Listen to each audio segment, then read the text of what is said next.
ကဲအခုကျမလုပ်ပြမှာကတော့ sensitive skin လို့ခေါ်တယ်တချို့အသားရည်တွေကဘယ်ဟာနဲ့မှမတည့်တယ် sensitive skin လို့ခေါ်တယ် sensitive skin နေအတွက်ကိုကျမဆက်ပြန်လုပ်ပြပါမယ်တီးတန့်လုပ်ပြပါမယ်အရင်တော့ကကျမ light solution ဖြော်လို့ရှင် light solution နဲ့မှာတကြားထည့်တယ်စိတ်ခက်ခုံးထည့်တယ်အခုတကြားမထည့်ဘူးစိတ်ခက်ခုံးမထည့်ဘဲနဲ့ light solution လေးနဲ့ပဲတီးတန့်လေး light solution လေးနဲ့ပဲရိုးရိုးရှင်းရှင်းလေးပဲလုပ်ပြပါမယ်caustic နဲ့ C နဲ့ပဲပါပါတယ်ကျမကတခြားother additive တွေမထည့်ပါဘူးအနံ့လေ fragrance oil လို့ခေါ်တယ်အနံ့လေကျမမထည့်ချင်ဘူးဒါပေမဲ့ fragrance oil မထည့်လို့ရှိရင် C ရဲ့အနံ့ရယ်ဒီ light NaOH ရဲ့အနံ့ရယ်အဲ့အနံ့နှစ်ခုကနည်းနည်းအနံ့ပြင်းတဲ့အတွက်မြန်မာဟိုနဲ့နှာခေါင်းနဲ့ဆိုတိတ်ပြီးမရင်ဘူးပေါ့နော်မြန်မာရဲ့နှာခေါင်းကဒီ caustic ရဲ့အနံ့ကိုတိတ်မရင်တဲ့အတွက်ကြောင့်မို့လို့အဲ့အနံ့ကိုဖြောက်တဲ့အနေနဲ့အဲ့အနံ့ဖြောက်တဲ့အနေနဲ့ကျမ fragrance oil ထည့်ပါမယ်အခုလုံးမဲ့ပါဝင်ပစ္စည်းတွေအချိုးကတော့ကျမခါတိုင်းလုပ်နေကြ soap calculator နဲ့တွက်ထားတဲ့အချိုးအတိုင်းပဲဖြစ်ပါတယ်အဲ့ဒါကိုတဝက်ချိုးပြီးတော့မှလုပ်ပါတယ်ပိုရှင်နည်းနည်းလေးပဲလုပ်ချင်လို့တဝက်ချိုးပြီးလုပ်ပါနော်အခုရေထဲကို caustic ထည့်ပါမယ်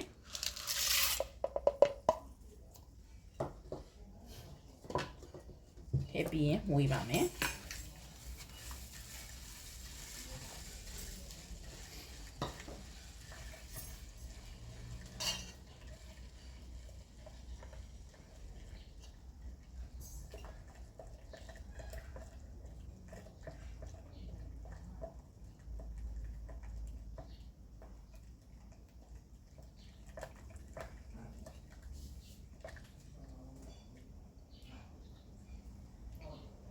ကျမအရင်လုပ်နေကြ formula ကိုတဝက်ချိုးထားတဲ့အခါမှာအားလုံးကိုတဝက်ချိုးရပါမယ်เนาะ C ရဲ့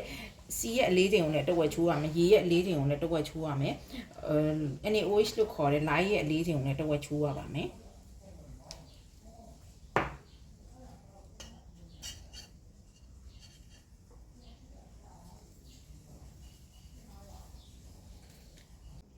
စီရဲ့အပူချိန်က95လောက်ဖြစ်ပါ90ကျော်ပါပြီလိုင်းရဲ့အပူချိန်ကလည်း90ပါပါသူတို့နှစ်ခုအပူချိန်တူသွားပါပြီเนาะလိုင်းရဲ့အပူချိန်ကလည်း90ပါသူတို့နှစ်ခုအပူချိန်တူသွားပါပြီအဲ့ဒီချိန်မှာရောပါမယ်အမတန်ရိုးရှင်းပါတယ်เนาะစီကိုလည်းကျမ3မျိုးပဲထည့်ထားပါတယ်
တော်ကြာလေးတော့မူရနော်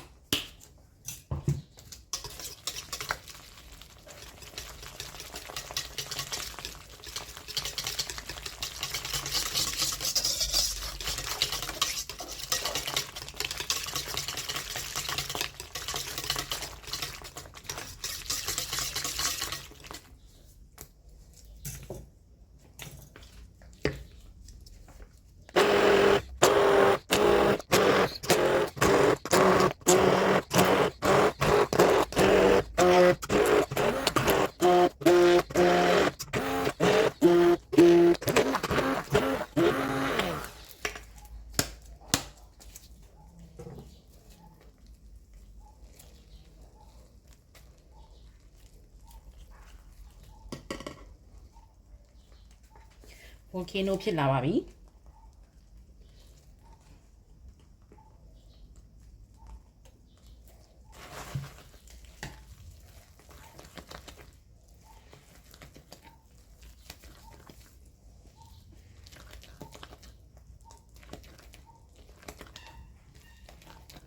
volcano ဖြစ်လာပြီးလို့ရှိရင်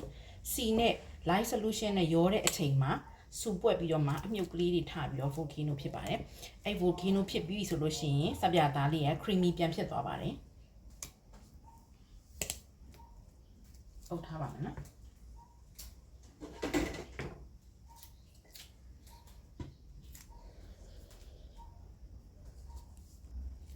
light solution ဖြော်တဲ့အချိန်မှာအဲ့ caustic ရဲ့ light solution ဖြစ်သွား caustic ကိုထိလို့ရှိရင်လက်ကိုပေါက်ပြဲတတ်ပါတယ်လက်အရည်ပြားလေးပေါက်ပြဲတတ်တယ်ရေထဲကိုထည့်ပြီးတော့ဖြော်တဲ့အချိန်မှာ temperature မြင့်တဲ့အတွက်ကြောင့်ပူတတ်ပါတယ်အဲ့ဒါကြောင့်မို့ကျွန်မကလက်အိတ်ကိုဝတ်ထားတာပါအခု light solution က wire နဲ့ရောသွားပြီး sonification ဖြစ်ပြီးသွားတဲ့အချိန်မှာလက်အိတ်ဝတ်စရာမလိုတော့ဘူးเนาะအဲ့တော့ကျွန်မလက်အိတ်ချွတ်လိုက်ပါမယ်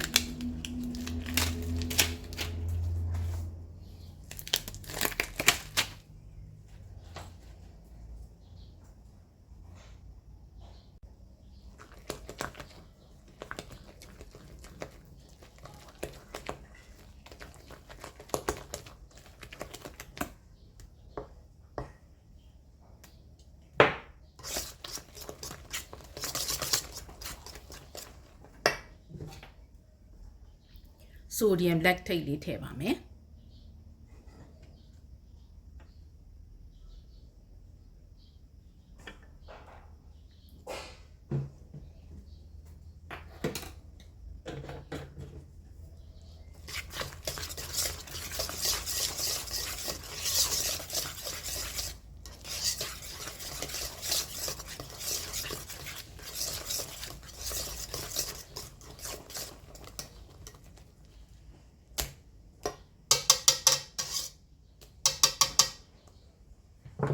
အားလေးအုပ်ထားပါအောင်မယ်ကဲအုပ်ထားတာ9မိနစ်လောက်ရှိပါပြီအဲ့ဒါကိုကျွန်မကအနံ့ထည့်ပါမယ်အနံ့လေးနည်းနည်းထည့်ပါမယ် lavender အနံ့လေးအနံ့ကတော့ကိုကြိုက်တာကိုထည့်လို့ရတာเนาะကျွန်မက lavender အနံ့လေးကြိုက်တော့စိတ်ကိုလည်းကြည်လင်စီရဲ့အတွက်ကြောင့်မလို့ lavender အနံ့လေးထည့်ပါမယ်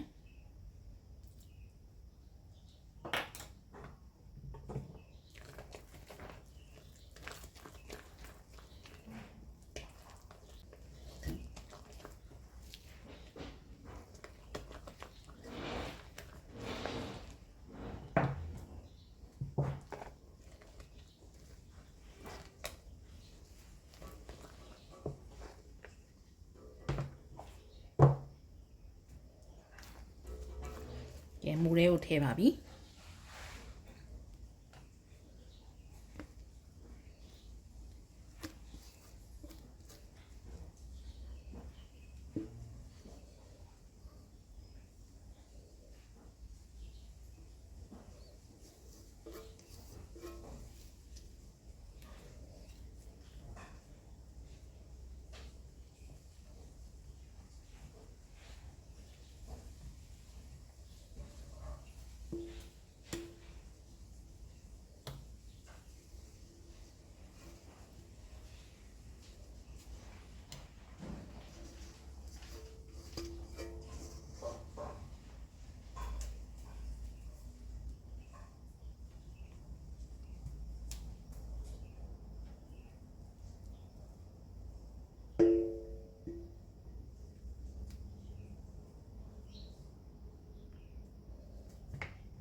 ကဲရပါပြီ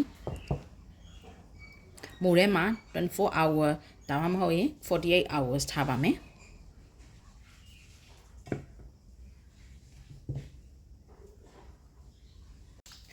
ဒါလေးက sensitive skin သမားတွေအတွက်ကျွန်မတီးတန့်လုပ်ထားတာပါဒါလေးကို embodying လုပ်ပြပါမယ်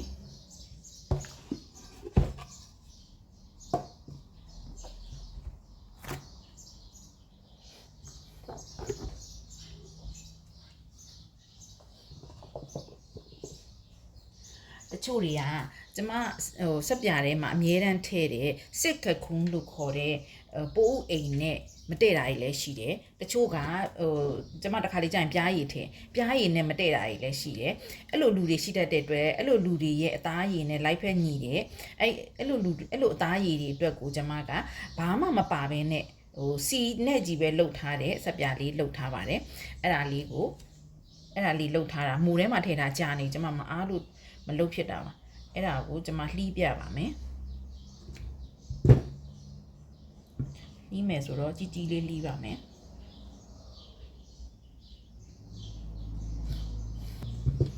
အတုံးကြီးကြီးလေးလှီးမယ်နော်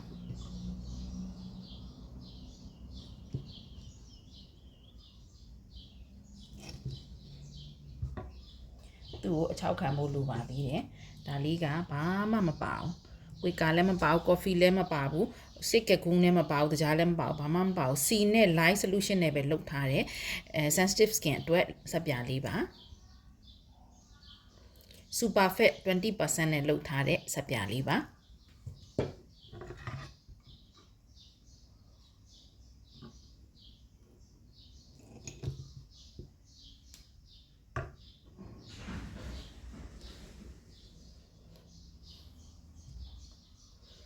သူကပျော်သေးရဲ့နော်ကျမမိုးထဲမှာထားတာ10ရက်လောက်ရှိပြီမအားတာနဲ့ကျမ embolding မလုပ်ဖြစ်တာအခုအဲ့ဒါကို embolding လုပ်ပါမယ်အဲ့တော့မိုးထဲမှာဘယ်လောက်ကြာထားလို့ရလဲဆိုတော့အဲ့ဒါကိုပြောတာပါမိုးထဲမှာထားကြတဲ့လောက်တော့ထားလို့ရပါတယ်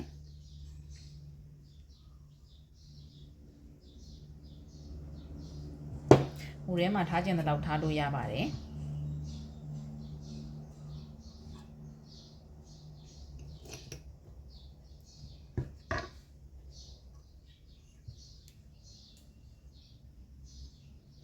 other additive လို့ခေါ်တဲ့ coffee တို့ oatmeal တို့ဘာမှမပါပေမဲ့သူကသူ့ထဲမှာပါတဲ့သူ့ကိုသုံးထားတဲ့စီတွေရဲ့အာနိသင်အတိုင်းပဲရမှာပါစီတွေမှာလည်း white properties လို့ခေါ်တဲ့သူ့မှာဂုဏ်သတ္တိတွေအာနိသင်တွေရှိပါတယ်အဲ့ဒီအာနိသင်လေးတွေအတိုင်းပဲခံစားရမှာပါ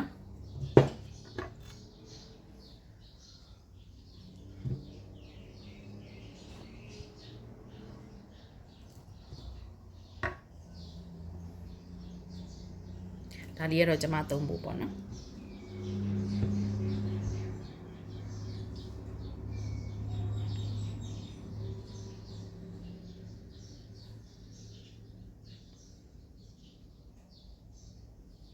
မျက်နှာပြင်လေးကတော့ကြမ်းကြမ်းလေးပါပဲ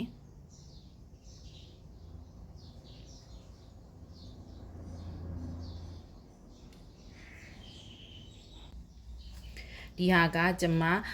အနံ့လေးထည့်ထားပါတယ် lavender အနံ့လေးထည့်ထားပါတယ် lavender ကစိတ်ကိုကြည်လင်စေပါတယ်ရေချိုးပြီးတဲ့အချိန်မျက်နှာတစ်ပြီးတဲ့အချိန်ဒီစက်ပြာကိုသုံးပြီးတဲ့အချိန်မှာစိတ်ကို fresh ကြည်လင်လန်းဆန်းစေတဲ့အတွက်ကြောင့်မို့လို့ lavender အနံ့လေးထည့်ထားပါတယ်အနံ့မထည့်ဘူးဆိုလို့ရှိရင်သူ့မှာပါတဲ့ NaOH ရဲ့အနံ့ကမကောင်းလေအဲ့ဒါကြောင့်ဒီဟာလေးကိုအနံ့လေးထည့်ထားပါတယ် NaOH ကကျမတို့မြန်မာတွေတော့မကြိုက်ဘူးပေါ့နော်ဟို European other countries ကဟိုဟာတွေတော့လူတွေကတော့ကြိုက်ကြပါတယ်ကျမတို့နိုင်ငံဆက်ပြာစော်ကြီးနံနေဆိုပြီးတော့မှမကြိုက်ကြဘူးရှင်